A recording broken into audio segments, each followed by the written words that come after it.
Hey, what's up, guys? Sean Kreiser here, and today on Freedom with Sean, we're talking about something everyone experiences and no one necessarily enjoys, which is dealing with rejection.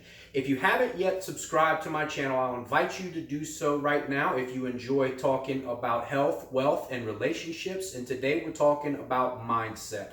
So without further ado, let's jump right into it.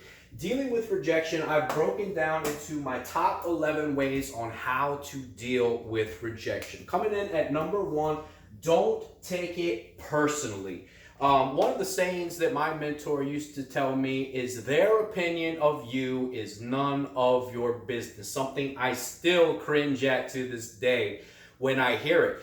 But oftentimes when someone rejects you, it does not have a thing to do with you. Oftentimes, whether it is your personality or your product in business, it just might not be a fit for what that other person needs. So you can't take it personally, and you need to be able and willing to learn from it and move on, but also learn to resituate yourself to be able to further help that individual if need be, or if that's something you want in the future. Number two, you gotta expect it and you got to learn from it. Guys, this is just life. Rejection happens, and it's not to punish us. It's a matter of perspective and mindset. We can take the same situation and have an entirely different spin on how we view it. So it's not to say to get excited about rejection, but we have to learn from our mistakes and better ourselves from them. We have to be able to not only be okay with being rejected or told that our service, our product, our personality, whatever is not good enough, learn from it and make the changes necessary to adapt and grow.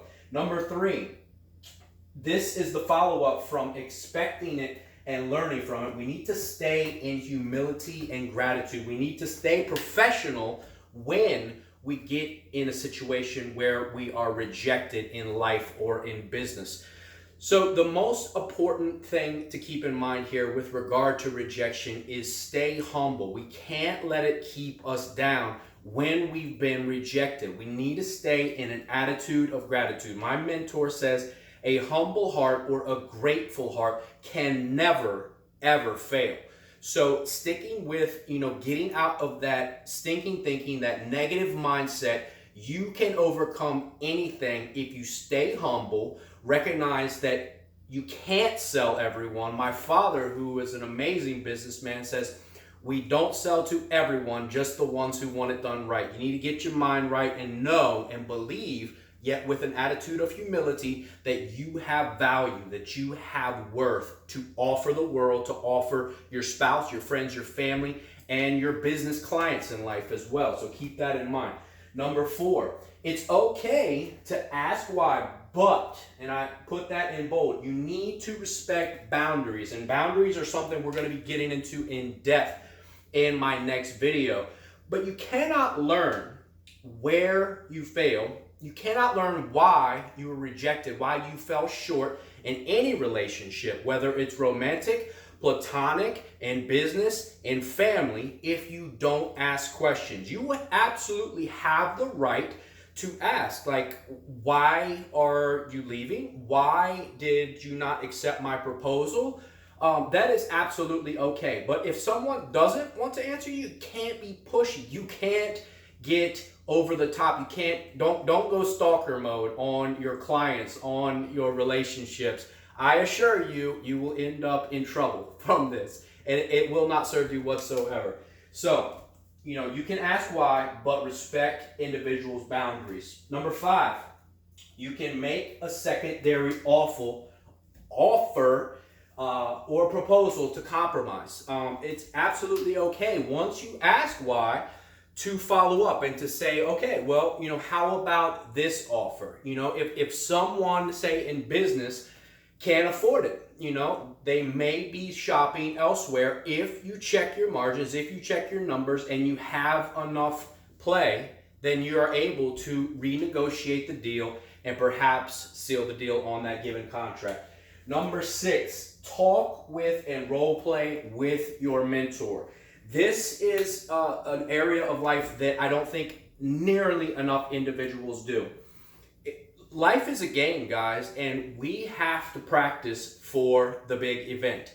The big event is happening every single day, but so often we are just going out there and just going through the motions and winging it. But when we practice with someone, when we prepare, just like when we go off to college and we do internships, that's practicing for when we are in the big game, for the real life situation.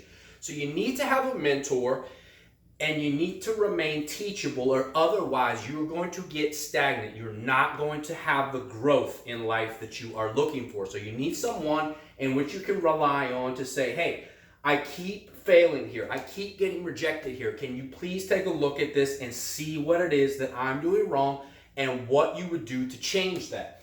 Keep that in mind. Number 7, no, it is an absolutely necessary part of winning. To be rejected is absolutely a necessary part of life.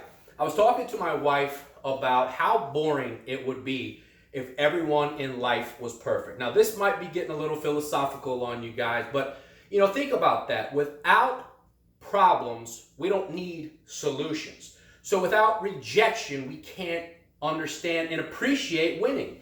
So again, just start to have perspective on this and recognize that you're not going to get every single relationship that you strive for. You're not going to get every single sale, no matter how good you are. It's just a part of it, and you need to learn to embrace that fact. Number 8, this is a big one. Be persistent consistently. That means every day. You got to be out there on your grind, or I assure you, someone is hungrier than you right now, putting in the work, putting in the time. Now, in building up your business, we have never lived in a better era in life to be able to make income daily and passively, but you gotta put in the work up front. I don't care what anyone tells you, there is no such thing as a get rich today. It is a scheme. If someone tells you you can make $10,000 in a day, eventually that may very well be a possibility, but it's gonna take time. And you need to be persistent. You need to have consistency. One of my mentors told me once, just about anyone, and when I asked in depth, I said, well, what is just about? He said, I believe everyone can succeed. The biggest problem is that people give up way too soon. And that's later down on this list, but that has to do with also consistency and plugging and putting in the work every day. That is number 8. Number 9, you need to have daily goals and routines. You need to have daily and weekly. These need to be in bite sizes, because when you stop making goals, you will stop the previous step, which is to stay consistent. Every day, you need to have something which is attainable.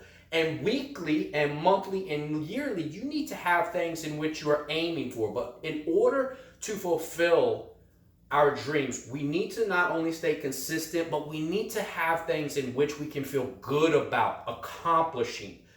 So we need to stay in very somewhere in between. I've been told in that 70 to 80%, not all in, but not all the way out, because you'll get too hard on yourself if you force yourself into that I need to make $1 million a day mindset.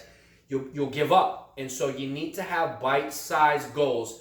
There's a great book that talks about micro goals, which I'll put in the description below as well, which is to say, someone who wants to achieve being able to do 100 push-ups, start with 1 a day. Anybody can do 1 a day, whether you're sick, whether you're not feeling well. That is micro goal setting. Number 10, focus on the positives of dealing with rejection. And I'm here to tell you, no matter how far down the scale you are right now, if you're hurting, if you're going through divorce, if you're going through bankruptcy, if you've just lost everything, I promise you, I have been in the gutter, I have been upside down and without a belief that I was ever going to have another good day in my life. I have very black and white, dark, catastrophic thinking, but I was told one time by a man who was doing life in prison that there is always something to be grateful for. So you guys need to think about that today and also keep positive on rejection. Think about, what is this teaching me? If we stay focused and in touch with our feelings and not just get in our head and start beating ourselves up, rejection is not necessarily something detrimental. There are gifts that come with rejection, and that is redirecting your focus, your mindset, your goals back in a different direction that will help you stay positive and make the corrections necessary to start winning, start getting positive results that you're looking for. And number 11, guys, this is the biggest of them all. Never, ever, ever give up. I tell you, we all feel like it sometimes, that we're not human if we don't. I mean, we're not robots, we're not machines, but this is why we need each other. This is why we need not only mentors, but we need mentees to pass this stuff along to. And guys, I'm no expert on this. I am sharing about this because I suck at times with dealing with rejection. That's the bottom line. I'm no expert. I'm no guru. I fail miserably at all of this stuff, okay? But in sharing with this stuff, I'm saying this stuff for myself to remember right now. So don't think that I'm up on some cloud thinking I'm the man or anything like that. I've got plenty of work to do, and so do you. So I'm going to put the link down below for my number one recommendation on mindset programs, as well as creating passive income. If you're looking for more time freedom, I encourage you to check out that link below. And I appreciate you guys joining me today. Thanks so much for tuning in, and I'll see you next time, guys. Peace.